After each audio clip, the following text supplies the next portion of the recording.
শীতকাল মানেই চালের গুঁড়ির ভাকা। আর শীতকাল মানে আমাদের রাজবংশীদের জন্য লাফা শাক ও লাফা শাক দিয়ে তৈরি প্যালকা বা ছ্যাঁকা। তাহলে আজকের রেসিপিটা তোমরা নিশ্চয়ই বুঝে গেছো। আর আজকে আমি রাজবংশীদের সব থেকে প্রিয় খাবার লাফা শাকের প্যালকা রেসিপি তোমাদের সাথে শেয়ার করতে চলেছি। তাহলে ভিডিওটাকে স্কিপ না করে সম্পূর্ণ ভিডিও দেখতে থাকো।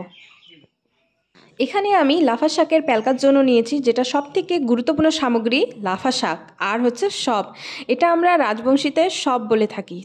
আর তোমাদের ওখানে এটাকে কি নামে চেনো আমাকে নিশ্চয়ই কমেন্ট করে জানিও।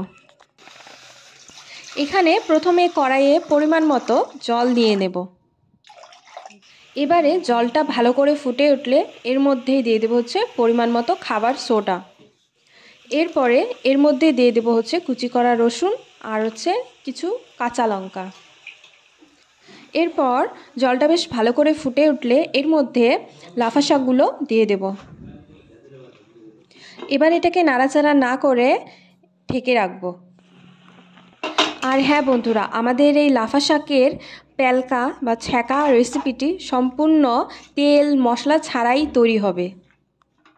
এবার এটাতে স্বাদ মতো লবণ দিয়ে বেশ খানিকক্ষণ নাড়াচাড়া করে নেব। আর বাড়িতে যদি ছ্যাঁকা বা প্যালকা শাক থাকে তাহলে আর মাছ মাংসের দরকার নেই। গরম ভাত আর ঝুরি ঝুরি করা আলু ভাজার সাথে পুরো খাওয়াটাই জমে যাবে। এবারে এই লাফা শাকটাকে ঘাটুনি দিয়ে বেশ ভালো করে ঘেঁটে নেব যাতে পুরো শাকটা ভালো করে মিক্স হয়ে যায়। আর এভাবেই আমাদের রাজবংশীদের সব থেকে প্রিয় খাবার লাফা শাকের প্যালকা বা ছ্যাঁকা সম্পূর্ণভাবে তৈরি হয়ে যাবে। আর তোমরা দেখতেই পেলে যে কত সহজ পদ্ধতিতে এই রান্নাটি করা হলো।